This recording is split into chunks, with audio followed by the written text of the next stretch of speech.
Hey guys, how's it going? Hope you're doing well. My name is Crown, and today I'm going to read you some very interesting stories that I hope that you're gonna love. And now, without further ado, let's go!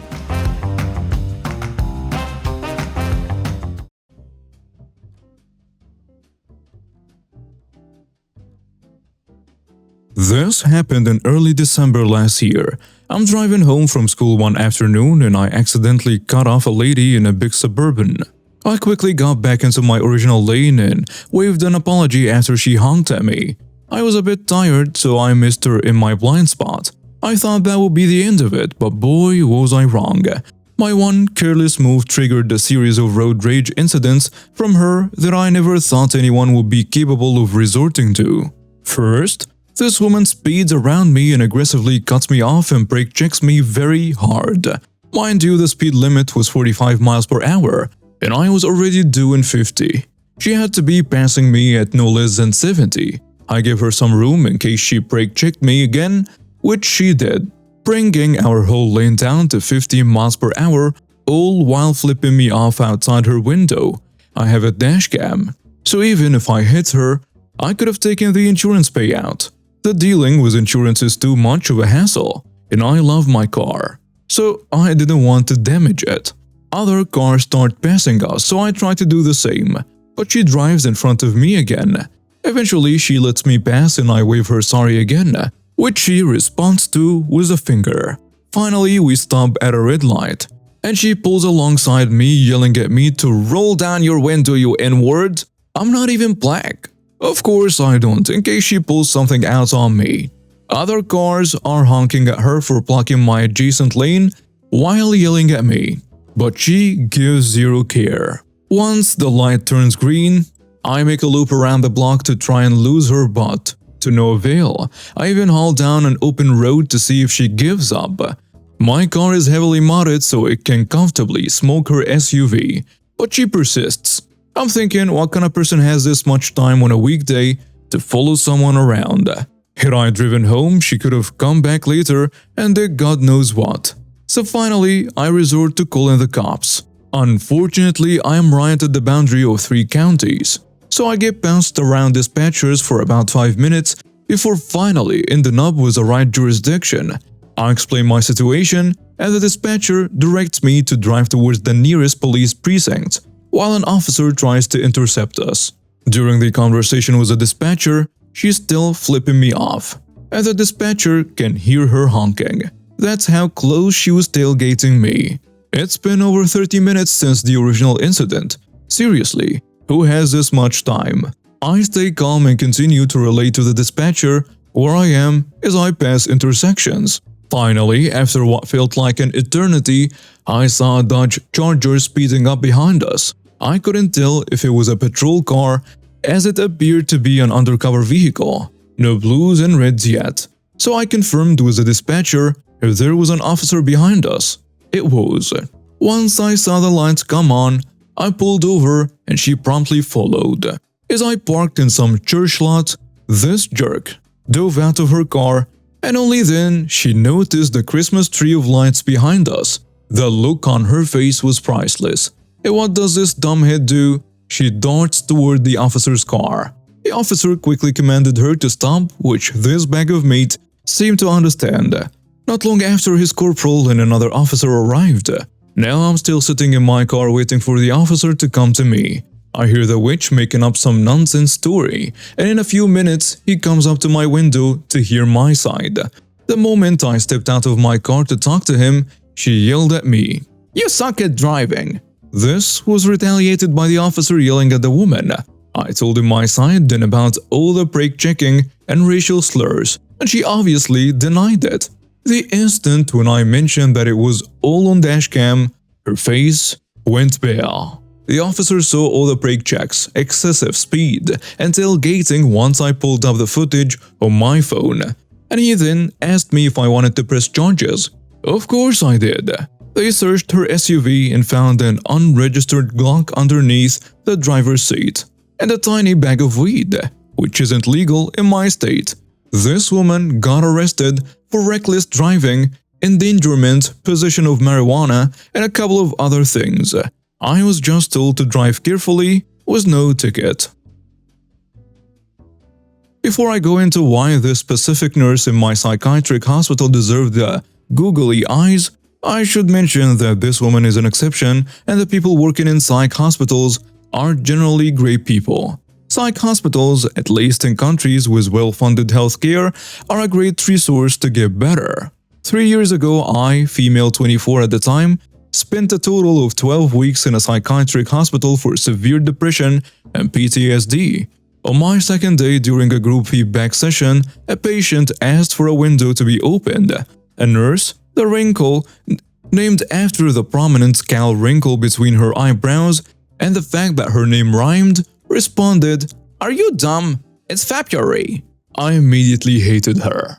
She also regularly made patients cry, insulted them, yelled at them for small mistakes, made up random rules like no TV during meals, even if everyone wanted to watch. And worst of all, sent away patients with serious problems if they disturbed her meals. She yelled at me and others while I had a panic attack because she was busy with her dinner. Sorry if I interrupted you with your job.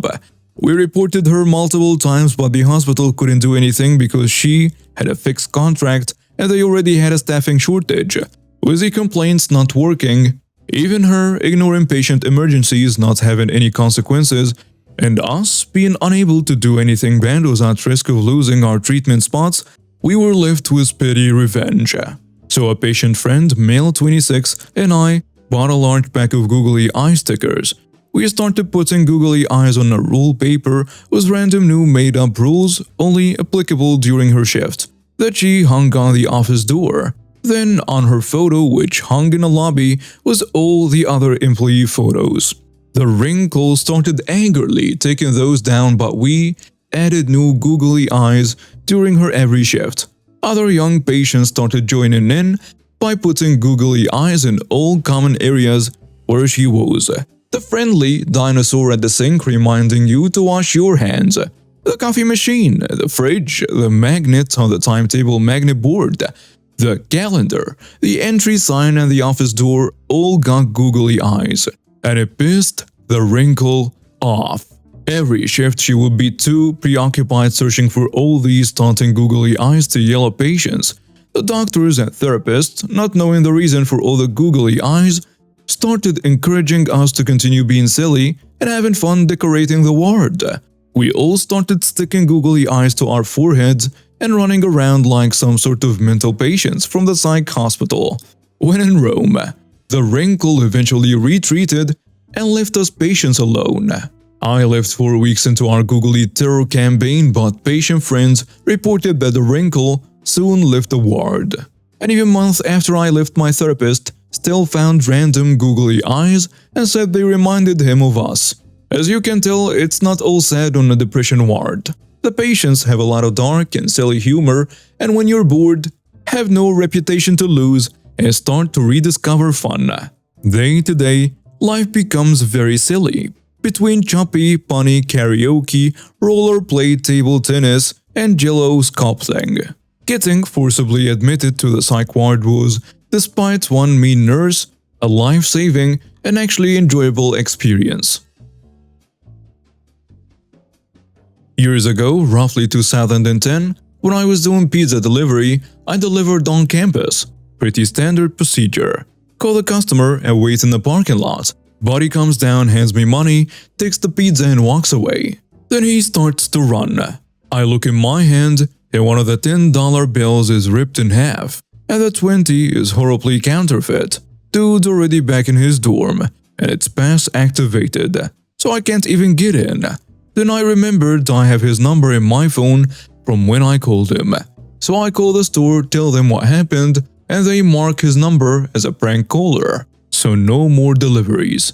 Figured, hey, that's good enough, I guess. Then, as I was leaving, I saw campus security talking to a police member. There was a chick stop just before the entrance to the grounds. I stop and walk up and give them the rundown of what happened. Give the counterfeit bill and the ripped bill to the officer. While the campus security dude is looking up the phone number in the student directory, campus security finds out who it is, and off they go. 10 minutes later, Buddy is in the back of a police car with his dorm mate for theft under $1,000 because technically he didn't pay for the pizza. Possession of counterfeit currency. He had more in his dorm. Possession of narcotics. Possession of a controlled substance. Possession with intent to sell. Possession of stolen property. And there was another charge, but I can't remember. I guess he posted bail a couple days later and came down to the pizza shop to have some words with me. But I wasn't working that night, so Buddy started trashing the lobby and got arrested again for trespassing, criminal mischief, vandalism. And they found a knife on him as well when they searched him. So there was a weapons charge too, but I think that got dropped. I'm not sure what happened after that second arrest, as I was never called to testify in court, but I'm going to assume he took a plea deal. He most definitely got expelled from the university though. Context. I work in IT in a very small area where everybody knows each other in one way or another, so networking with people is very important. I got a new job in a private school, partly because I knew the consultant acting as hiring manager at the time, but also because he knew I had skills in Azure and its many cloud components, which was the direction he envisioned the school going. Great stuff. I can do the migration no problem, as I've gone through it twice at previous companies. I started just before the summer holidays, which were 9 weeks at this school. That sounds bless. So I spent a bit of time getting to grips with the equipment, network, and just generally settling in. It was a small team of myself, 2 desktop guys, 1 part-time, and the consultant/manager who worked 3 part days, usually about 10 a.m. to 2 or 3 p.m. After about 3 months, the school hired the permanent manager and dropped the consultant after he had handed over all of his responsibilities. Things got continued as normal. I worked away on getting the prerequisites in place while juggling some other projects like managed printing and network upgrades. Everything seemed great, although I was being pulled away from my cloud tasks more than I would like, but figured it was just how things were here with such a small team. Jump forward to December, my 6-month probation was due, so I asked the manager, let's call her D, when we could have a meeting to discuss how things have been and sign off on my probation. She kept putting it off with generic excuses, and it ended up happening in mid-Jan, where she absolutely destroyed me. Instead of talking to me like a reasonable human being, she held up all these microaggressions and spent over 30 minutes unloading them onto me, absolutely crushing my motivation. She also said she doesn't believe that cloud is the right way to go and that I needed to be better at on-premise infrastructure and networking. I had specifically said during my interviews that networking is my weakest area and that I specialize in cloud computing. So essentially, the role I'm supposed to be doing has changed entirely to one that I'm not good at. She used this as a way to suggest extending my probation while she creates a new role for me that's more fitting, as I don't have the networking skills she was looking for. I was visibly upset and she left me for a minute, but just before she left she said, "You need to think long and hard about if you want this job, because right now you're not performing well enough to keep it." I sat there for about 20 minutes, alone in a side room near our office. Thoughts went through my head, doubting myself, worrying about losing my apartment I bought just 6 months ago if I lost this job, worrying what my family would think and just generally how I'd feel with what I felt like was an inevitability. I tried my best with everything I did and she still wasn't happy, so I thought about what she said. Do I want this job? No. So that night I signed up with all the local job agencies, frequently checked job sites, and all the time I was at work, I acted like she's helped me see my errors and that I was working on them to prove myself to her. Actually, I hated her guts and couldn't stand being in the same room as her. I hadn't taken any of my annual leave days as I had no money after spending all my savings on my apartment, so I didn't see the point in taking time off to sit around. She nagged me about this constantly, saying I'd lose it if I wasn't taking it, and blah blah blah. Like I didn't really know how holidays work. I booked a big block of 3 weeks at the end of May as we had family coming to visit. This is relevant later. About 2 months later, I booked a couple days holiday to attend an interview. Obviously, I just told her I fancied a long weekend. I got the job. Not only was it more engaging and relevant to my area of expertise, but it was a tasty 7K pay raise with a bonus scheme up to 25% annually. Sweet. I come back on Monday ready to hand my notice in, but she's booked a meeting with me while I was off for 10 a.m. to discuss my new role. I have my notice in an envelope and bring that to the meeting. She starts with pretty much saying, "You've gotten a bit better, but still not good enough for this job. So I'd like to propose." I cut her off and hand her the envelope. She opens it, reads it. She says, "Okay, well, your notice period is a month, so your final day will be 8th of June. I counter with, "Actually, I think you'll find that while on my probation period, it's actually only 2 weeks, which brings it to 25th of May, which is also a public holiday, as is the 24th, so my last day is actually the 23rd of May. She tries to say I passed probation, but I remind her of the letter I signed agreeing to the extension and that I hadn't signed any contract for this new role yet. A bit of back and forth and she finally concedes. I also remind her that I had almost the entirety of my annual leave, which has to be paid to me when I leave as my finish date was before they were to be taken. As the school was going through a big cost-saving exercise, this would look really bad on her. She asked me to take them instead of working my notice, which I declined. I'd rather tolerate her for 8 more days and get paid for a full month's pay on top of my normal salary. She reluctantly agreed and said she's going to go talk to HR and let them know. On the way out of the meeting, I thanked her for helping me out in January. She looked at me confused, so I reminded her that I needed to think long and hard about whether I wanted this job, and I decided that no, I didn't, and found a much better package elsewhere. Now I have my own office complete with coffee machine and mini fridge, staff who work with me on projects, and time to work on Azure features like I'm supposed to, all while getting paid considerably more. Thanks D. P.S. She got the boot 3 months after I left. Apparently, she clashed with a lot of the teaching staff with her management style. Guess I wasn't the only one who didn't get on with her. And now we have reached the end of today's stories. Thank you for watching and see you next time.